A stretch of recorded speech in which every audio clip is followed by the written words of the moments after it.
question. What's the very first thing we should do? Let's go. So, go. Well, what do we do for tangent? Didn't we find the first vertical asymptote? Yeah. Find the first vertical asymptote. Find the period. Then find the first zero. First vertical asymptote, technically first zero. We'll find both. First vertical asymptote / first zero. Then find a period and we can find more. I want you guys to go ahead and see if you can use the formulas from up above. Find me the first zero, find me the first vertical asymptote. Find me the first zero, find me the first vertical asymptote.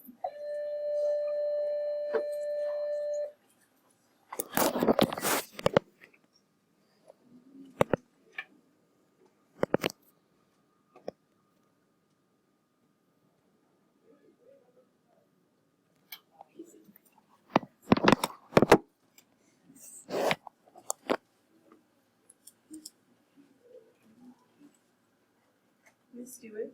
Yeah. So since this will be due tomorrow, will we just start another lesson tomorrow? But not like have anything, or are we gonna have homework over break?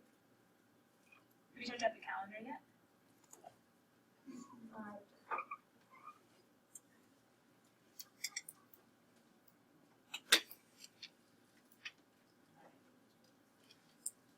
Remember, we're finishing this one for tomorrow. We're going to 4-7 for tomorrow. There are 8 sections total in chapter 4, which is why we're having a test after we come back from break. You smell apples? You trying to figure out what's in the crop?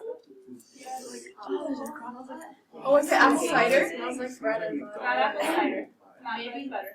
Is it like a apple strudel. apple. Okay. Is it apple pie? No, it's like I know what it is. Whatever it is you're gonna share with us, right? Calzone. Calzone. I'm ready. I'm gonna go open it up. Where is it? Behind. Whoa. It's for middle school lunch. They have this whole once a month doing like a pop-up. Hey, what's for honors pre-calc nutrition? Hey, wait, what is it? Yeah. You can put cranberries in the apples. I like this. I know.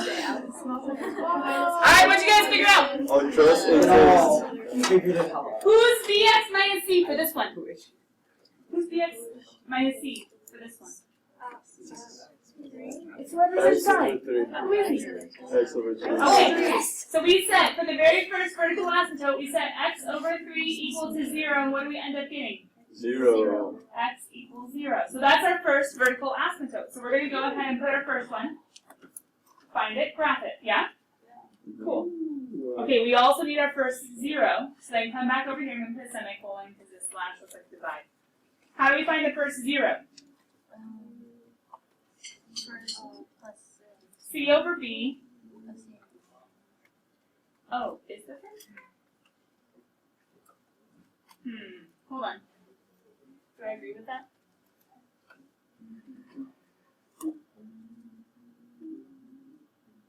That's a lot in my head. Let's change it. Because of HCTV, that was. We need to change this. Hold on. I was giving you the tangent one. It's not tangent, it's cotangent. So hold on. We need C over B plus, I know this is going to be a struggle, plus pi over 2. Why? Why is it different than tangent? Hold on. Go back. Look at the graph. Where's the first 0? Pi over 2. For tangent, where was the first 0? 0. See it? So this one, we set C over B equal for the first 0. But for cotangent, we need to say, we got to move. So did you guys change your formula? Yes. Okay. So then what else do we need to change? Just because, I don't know, if it was me, I was getting bugged by the whole, suddenly this turned red, so let's change it to black. Others? Okay. So we're going to start with C over B plus pi over 2, then we're going to add the period. Alright, that was close, we almost messed that up. So who's C over B for this one? Where do you look? 1 over, How would we rewrite this? Wouldn't it be 0 plus 2 cotangent of 1/3 x minus? Oh, so who's C over B? 0. Okay. So 0 plus pi over 2. Oh, what's that? Perfect. Okay, that's easy. Let's go over pi over 2. Let's mark it. All right. Now what?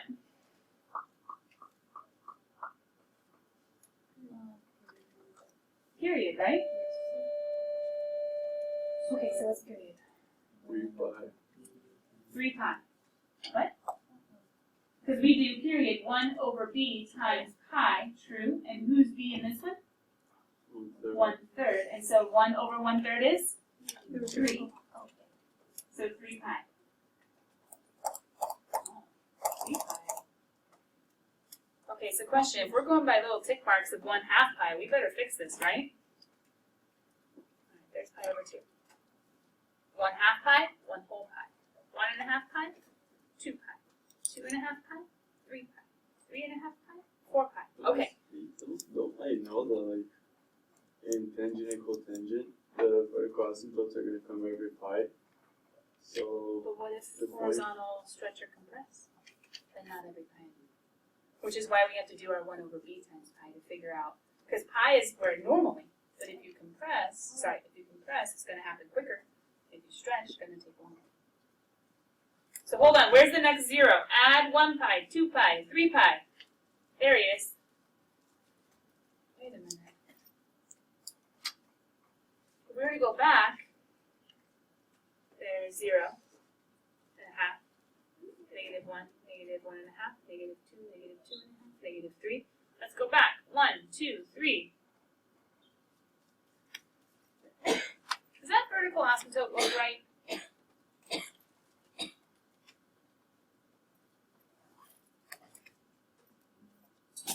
to be honest, no. Mm-mm. So what's wrong?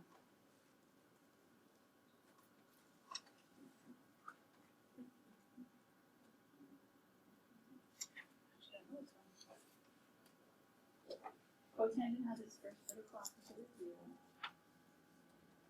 What if what makes sense, which is -pi or positive 2 pi.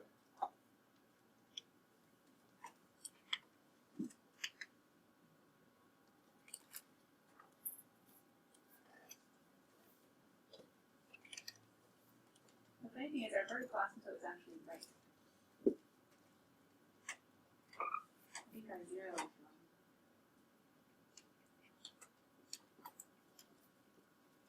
Means I think we changed our formula to be something wrong. Give me a second.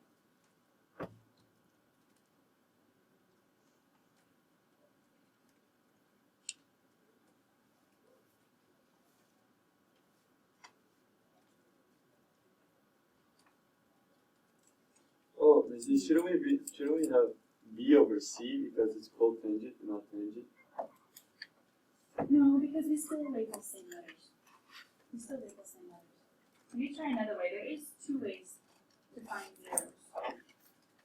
Maybe I did an illegal way. Here's the second way to find zeros. Whenever what's inside, let's see if this makes a difference. Because we saw that pi over 2 is our first 0, so whenever whatever's inside is pi over 2, should match up. And if it doesn't, maybe we did, maybe I did, I should say, something illegal on the zeros. So what happens if we set equals here? Our bx minus c, we already figured out, is x over 3. Set equal to pi over 2. Here's our struggle. Yeah. That little formula was illegal. X equals 3 pi over 2. It's because you used the asymptote. Yeah, I used the wrong one. Okay, now we got it. No, it makes sense. Now we got it. So what, oh, that formula changed. Yeah. I changed it, which was good to change because it was illegal before, but it's changed to another illegal. So we'll say, let's see, what do? We solve for x, right? So we'll do x plus period. There we go. Let's see if this makes it look better. So you guys saw how it looked weird, right? Shouldn't the vertical asymptote be halfway in between? It wasn't halfway in between. Let's see if this looks nicer once we get it up here. So where are we starting? Pi over 2. Dx over t. No, because remember, cotangent has 0 at pi over 2. At pi over 2. Okay, so we solve 3 pi over 2. What is that? 1.5? So 1/2, 1, 1.5. Alright, that looks a little bit nicer. And then we add the period to get another one. So that'd be 1, 2, 3. So negative 1.5. Okay. And then we add the period to get another vertical asymptote. So 1, 2, 3. Oh, that looks nicer. He's in the middle now, right? And then we go 1, 2, 3. Perfect. Whew, that was close. Now we have our page all figured out, and now it's all nice and legal. I don't know why I went illegal for a second, but we still have to kind of make our curve. Help me out, guys. Tangent goes like, how does tangent go? Tangent increases. He's the easier one. He increases. What does cotangent then do? It goes down. Now, we undo that. Why do you think I'm going to actually have him be a little bit stretched? Maybe you don't really notice it, and I said not to stress too much about it. But I don't have him evening out very much. Do you know why? The 2. I'm thinking, wait, times 2, he got a little bit stretched. But I'm not making you guys stressed by like actually finding key points or anything like that. Because in this one, I'm just kind of seeing if you know the general idea, and the most important parts are the intercepts or the zeros, and then the vertical asymptotes. But I stretched it just a little bit. I tried to stretch it just a little bit. Let's see if I did. Just a little bit. Just to try to indicate the 2. Whew! All right. We've gotten, finally, one transformed one, a tangent. How is this one? He has little steps, and as long as we follow, we'll be okay. And then we got one example for cotangent. But remember how many graphs there are in trig? But these ones are easy, as long as. Okay, wait, eyes on me real quick. I know you want to talk about that. These ones are easy, as long as you know how to graph sine and cosine. Go, copy. Just skip one line almost everywhere. In a sense of, sorry, skip one line, let me bring it down. My projector is okay, but not that great. There we go. Skip one line here. Boop, boop. You can put him over here, he just doesn't really fit very well for me.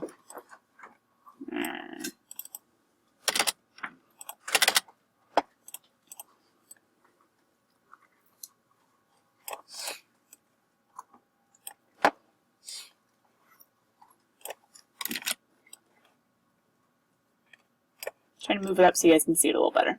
There we go.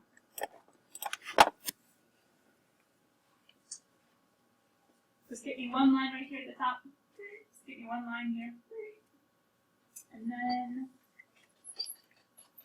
just get me one line. Give me a second, just get all ready and set up.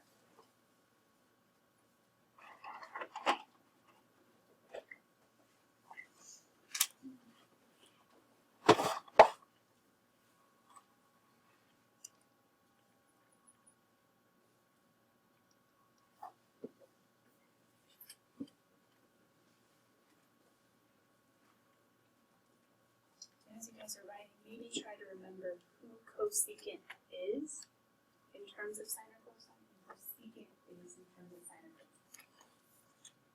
Who cosecant is, and who secant is.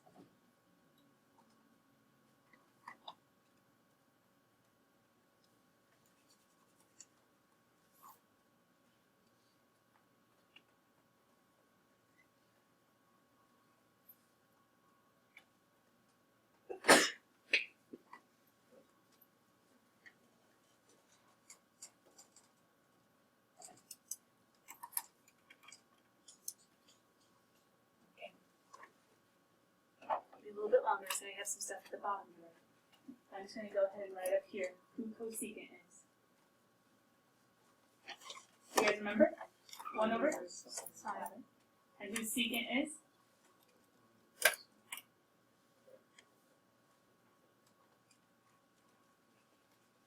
We've been doing this with tangent, doing this with cotangent. Because tangent, he had a denominator, which couldn't be 0. And cotangent, he had a denominator, who couldn't be 0. When's the for cosecant? Figure it out. At 90 degrees, so because sine is 0, no, at 0 degrees. Or Sine is the y, right guys? If the y is 0, 1 over 0, we're in trouble, right? And then similarly, how about pi? Sine is 0 once again. So at 0, at pi, but where else? 2 pi, where else? 3 pi, where else? 4 pi, 5 pi, 6 pi, 7 pi, where else? Negative pi, negative 2 pi, negative 3 pi, etc., etc., etc. So where's cosecant undefined? Whenever pi equals, you can say n pi, I like pi n personally, but the book does use n pi down here when it's talking about domain. But cosecant is going to be undefined every pi n, because every pi n sine is 0 and 1 over 0 is undefined. So that's why down here under cosecant you guys should have written domain. Everybody but. And thinking about tangent and cotangent,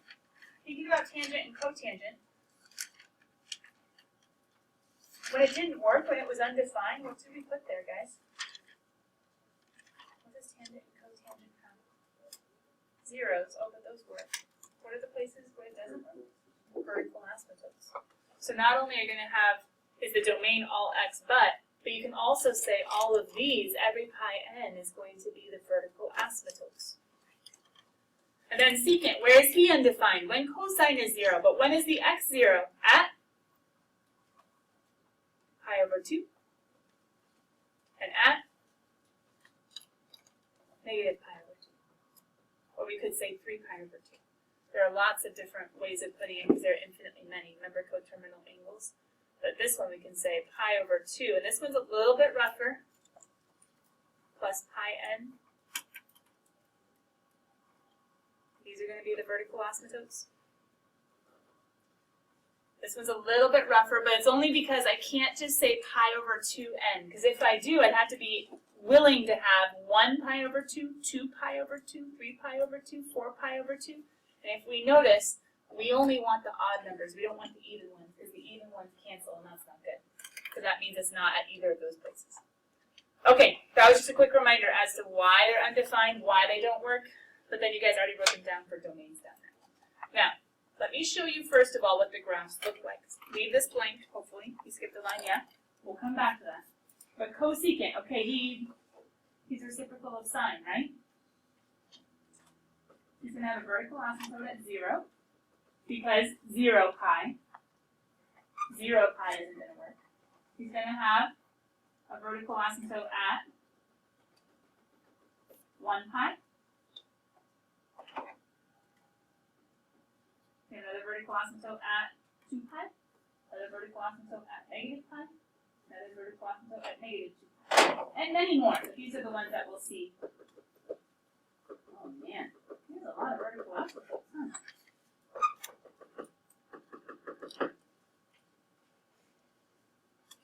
And if he's the reciprocal of sine, let me give you a quick hint. When sine is 1, he'll be 1.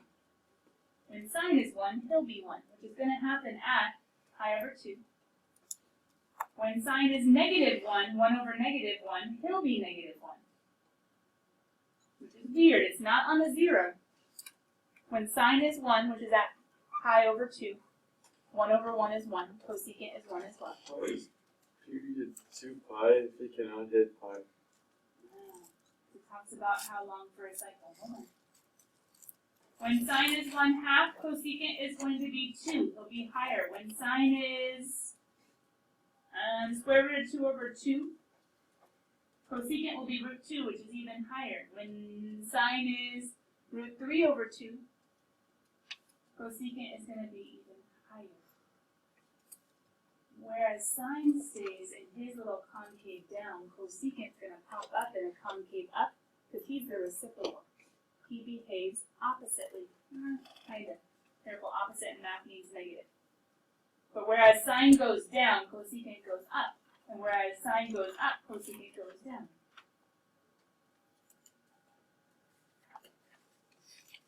Anything over here? Sine at negative pi over 2 is negative 1. And sine at pi over 2 is positive 1. Now this is all well and good, but that was kind of complicated to graph. A little bit, right? What would have made this a lot easier? Why am I saying that cosecant and secant bounce off their reciprocal functions? Who is cosecant bouncing off of again? What if we had graph sine? And what if we have just bounced off? What if we had graph sine? Ooh! And what if we had just bounced off? If we know how to graph sine, well, wait a minute. But who else do we need? We need the vertical asymptotes, right? We need to bounce off, but we need to know in between. Wait, what's going on at every vertical asymptote for sine? He's a 0. So if we just make, ready?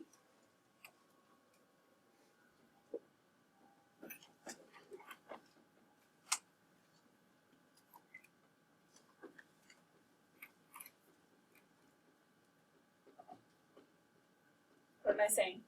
Mark vertical asymptotes at the zeros at the s-intercepts, or the intercepts with the sinusoidal axis, wherever he is. Mark vertical asymptotes at the zeros of the reciprocal functions, and bounce off.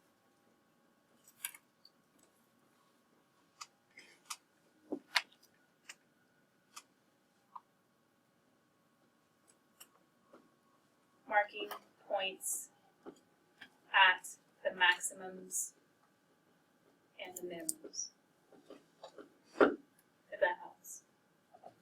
Every time sine or cosine, whoever we're bouncing off of, every time sine or cosine hits the sinusoidal axis, maybe it's the x-axis, but we know that can like vertically shift, right? Every time sine or cosine hits the middle, the sinusoidal axis, wherever he is, every time he hits, there's going to be a vertical asymptote. And every time he's at a maximum, his reciprocal function is going to meet there and then bounce off. And every time sine has a minimum, his reciprocal function is going to meet there and bounce off. So maybe instead, for secant, instead of starting with the vertical asymptotes and all the other stuff, why don't we just start with, start with cosine. So remember, cosine starts at 1. He starts at top, right? How long does it take normal cosine to finish? 2 pi. You can do pi over 2 too. Normal cosine finishes at 2 pi. Remember where his key points go? Top, middle, then what? Bottom, middle, top. True? Going down to negative 1. So let's get cosine first. We can get cosine on this side too if we want. Should have gone a little bit lower though. Let's get that point to make it nice. And what do we do? Okay, let's use our clues. Ready? What happens every time the reciprocal function or cosine has a 0? What do we do? Not yet. The zeros, we make them vertical asymptotes.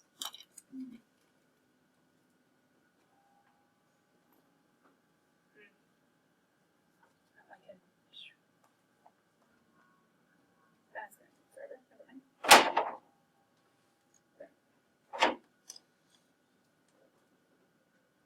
Good. So every time cosine hits the middle, we mark vertical asymptotes. What do we do with all the maximums and minimums? Meet and then bounce off. Keep it inside the vertical asymptote. Go find the min, meet and the max, meet and, okay, well, if there was more, we keep doing it, right? The minimum, meet and then meet and we would keep going if we had more room. So what do you think is easier? Making the cosecant first or making the sine first? Making the secant first or making the cosine first?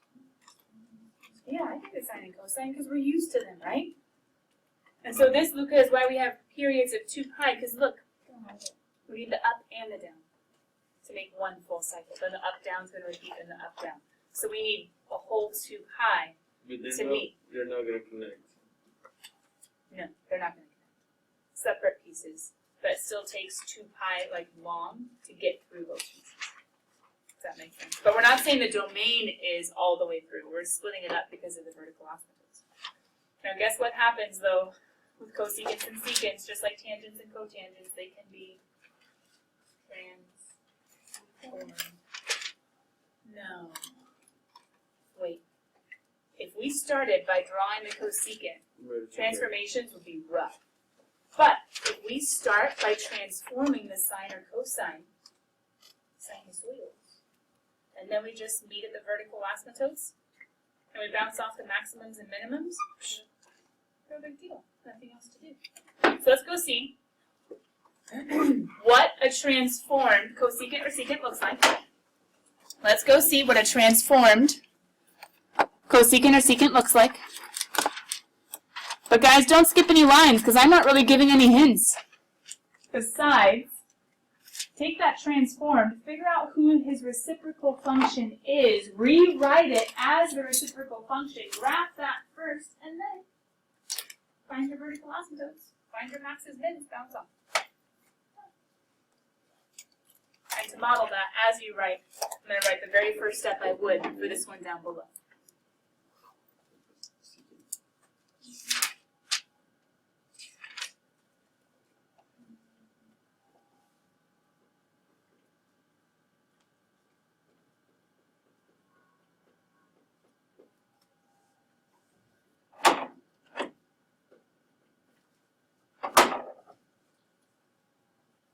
So it's going to look like a transformed cosecant or secant graph.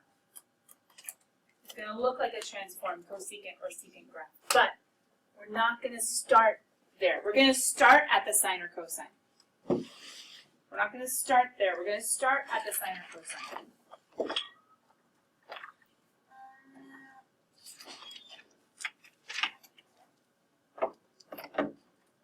And then we're going to make our vertical asymptotes and bounce off.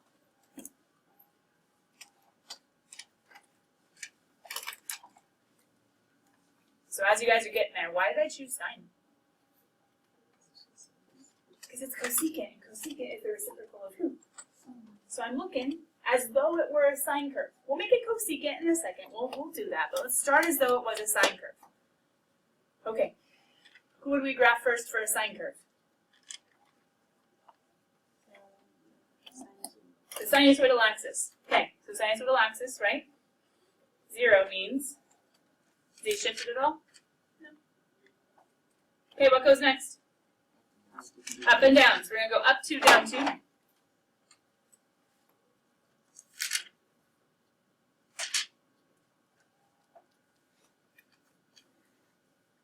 Good? Check. Now what? Think about sine and think about what he looks like. Doesn't he look like middle top, middle bottom, middle? Is he flipped? No. Why not? He's not a negative. There's no negative being multiplied on the outside, I should say. So we know he needs to start in the middle. Oh, wait a minute, but hold on. Is there a phase shift? Where do we look? Okay. If it's plus, is it going right or is it going left? Left, right? Opposite what I think. He's going left pi over 4. I don't know where to put him. Let's put him here. Left pi over 4 and in the middle, right? What's the last thing I need to figure out? Where he ends, which I need the period for. So then for the period, we're going to go ahead and, where's that nasty tan color? Boop. Boop. Boop. Boop.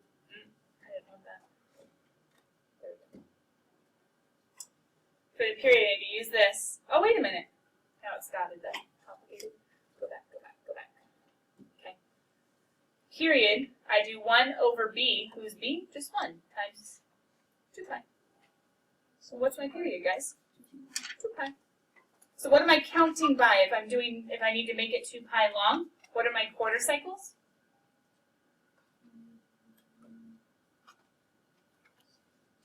2 over 4 reduces to 1 over 2. Got it. Oh, so I need to go by pi over 2's? Mm-hmm. How's it going to look in my graph? This is pi over 4. How many of those make a pi over 2? 2 of them. So we're going to go 1, then we're going to go 2.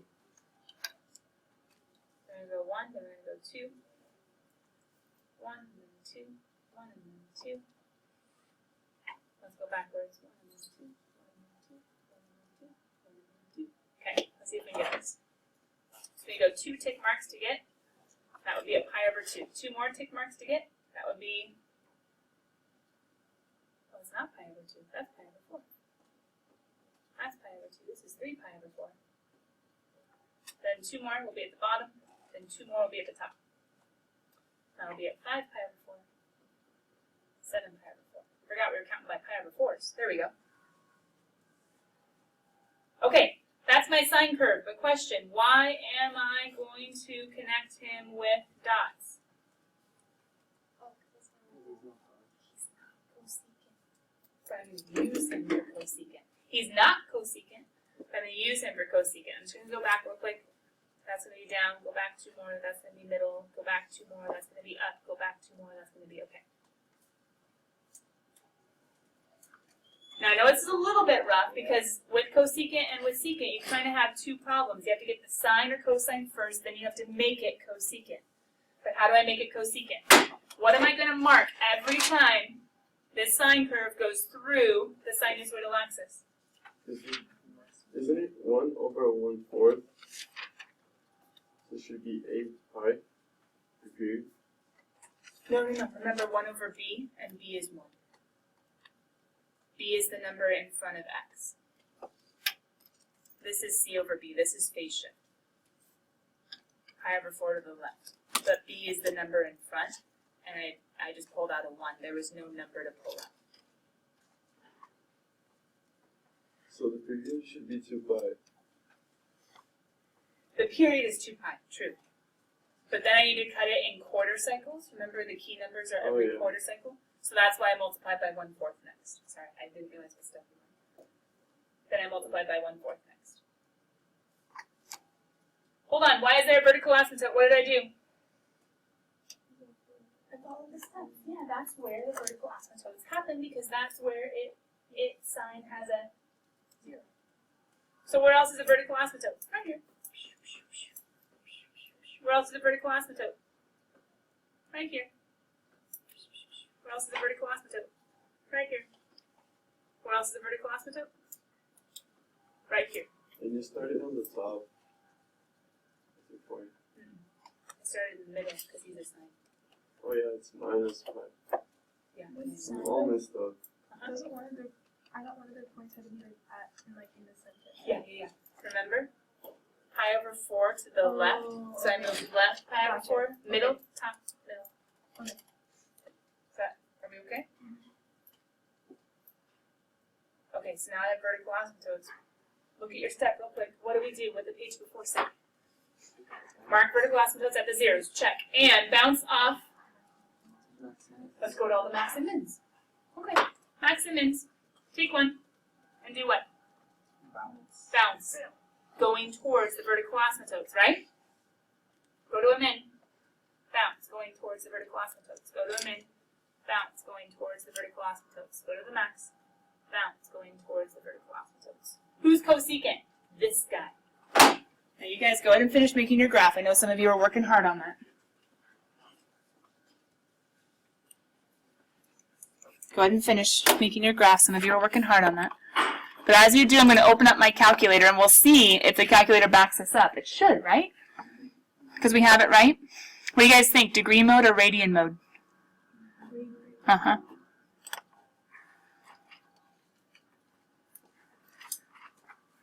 Do you think the calculator is going to have all those dotted lines, though? Or does it jump straight to the right graph? Yeah, it's going to jump straight to the right graph. So it's not going to have all the extra stuff. That was just like when you were in elementary school and you were tracing the letters on the handwriting lines, right? Once you start writing, are there handwriting lines anymore? No, you just write your letters, no big deal. But why do you have the handwriting lines? Well, to help you actually work it out, right? I'm going to go ahead and unfreeze it. I'm in my calculator. I'm graphing, how do you graph cosecant again? 1 divided by. Good. So 2 times, you can put a little parenthesis if you want. You guys know where the nifty fraction-y do is, right? 1 over, remember alpha y equals, for those of you with updated calculators, 1 over sine of who? All of this. X plus pi over 4. Do you guys see how I'm putting it in the calculator? There we go. 1 over, remember this sticks with the sign. I just need 1 over, done. Let's graph it and see. Oh, I should go zoom standard, sorry. Can't really see very much otherwise. Hey! And let's see, right here is where we can kind of tell. Is it a little bit before, a little bit after? Yeah. Look at us rocking it. A little bit before, a little bit after. Because he was supposed to go to that pi over 4, right? There we go. How are we doing? To be honest, I think tangent and cotangent are a bit harder than cosecant secant, as long as you keep this in mind. Graph your sine or cosine. Mark vertical asymptotes at any of the zeros, any of the places where it hits the sinusoidal axis. Mark the max and mins and values. So, I don't like that one. Does this example make sense? What do you have to remember to do? Take a secant or cosecant and think of him first as his reciprocal and graph it just like you did with sines and cosines. Good thing is we're reviewing sines and cosines at the same time, right? And then make it cosecant secant because you only make the sine or cosine dotted by vertical asymptotes and median. Kiddos, there is one more big idea. It's not big. It's not big. I shouldn't say that. There's one more idea in section 4.6. Oh my goodness. It's crazy, but you're never going to have to graph it by hand for me. Woo! That's good. That's really good. Okay, you're never going to have to graph it by hand for me. But let me show you the idea, because it really is kind of cool. And to be honest, it's kind of more practical than even what we've been doing. Because what we've been doing is saying, hey, the wave continues forever. But what wave continues forever? Drop a pebble in the water, and that wave only lasts for a while, right? Eventually, it's going to go ahead. The water's going to be still again, as long as there's not wind that's like or duck that like flames. But it's more natural for waves to be high, but then to go low, right? So this is the idea of damp trig functions. If you dampen someone's mood, have you ever heard that one? Mm-hmm. What are you doing? Yeah, right? Or if you're trying to damp the sound in a room, maybe you put like insulation on the walls or whatnot. Or like if you're a drummer and you're trying to dampen the sound, you get like those little walls that go up, like maybe in some of your churches they have those little walls around your drummer. Okay, so I'm talking about the clear, whatever. There you go. It's trying to dampen the sound so that the drum doesn't overbear because the auditorium's only so big, or they don't want the drum to be the main focus, etc., etc. So, coming back. How do we dampen? Well, let me go ahead and show you what this equation is. It's kind of hard because it's small. This equation is y equals x times sine of x. X times sine of x. Now here's the idea. When you have y equals x sine of x, it's like, oh hey, a little sine curve. He's going to be going. Starting in the middle, going top, middle, bottom, etc. But question, are the handwriting lines straight across anymore? What are the new handwriting lines?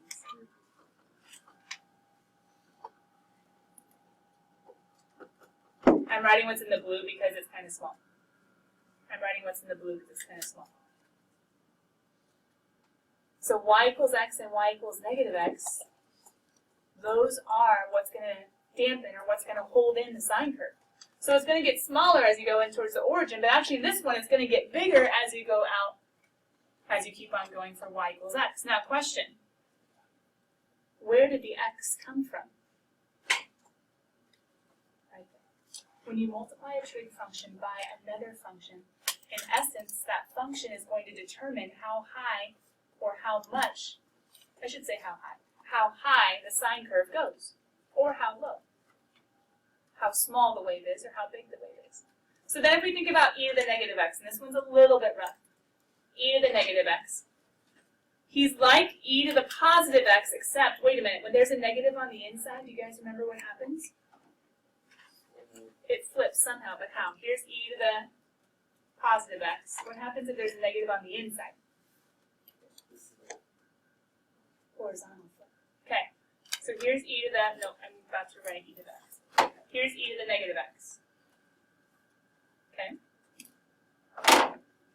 However, if you guys notice up above, it didn't just graph y equals x, it also graphed y equals negative x. So I'm going to also graph y equals negative e to the negative x.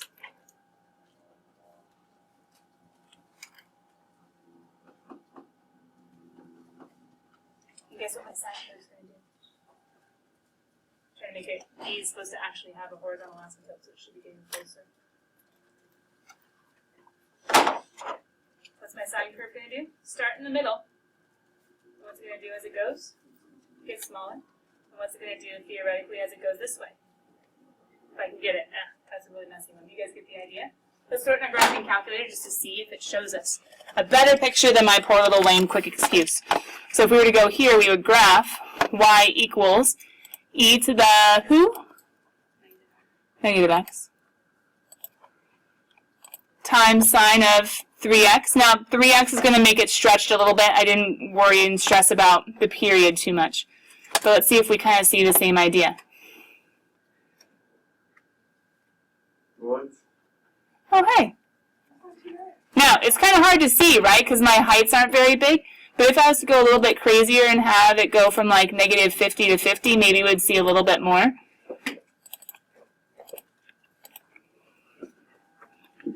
And maybe we would only go to like 5. Let's see if we see a little more.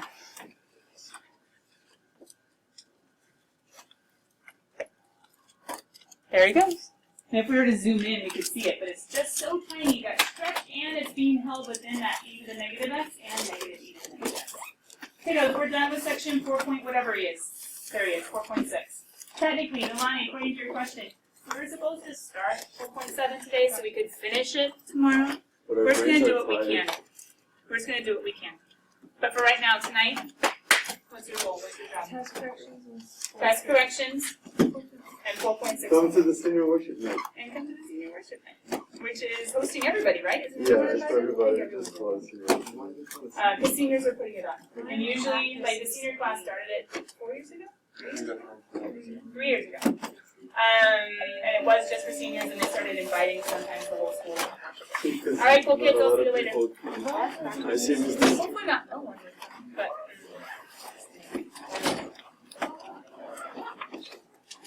Happy nutrition.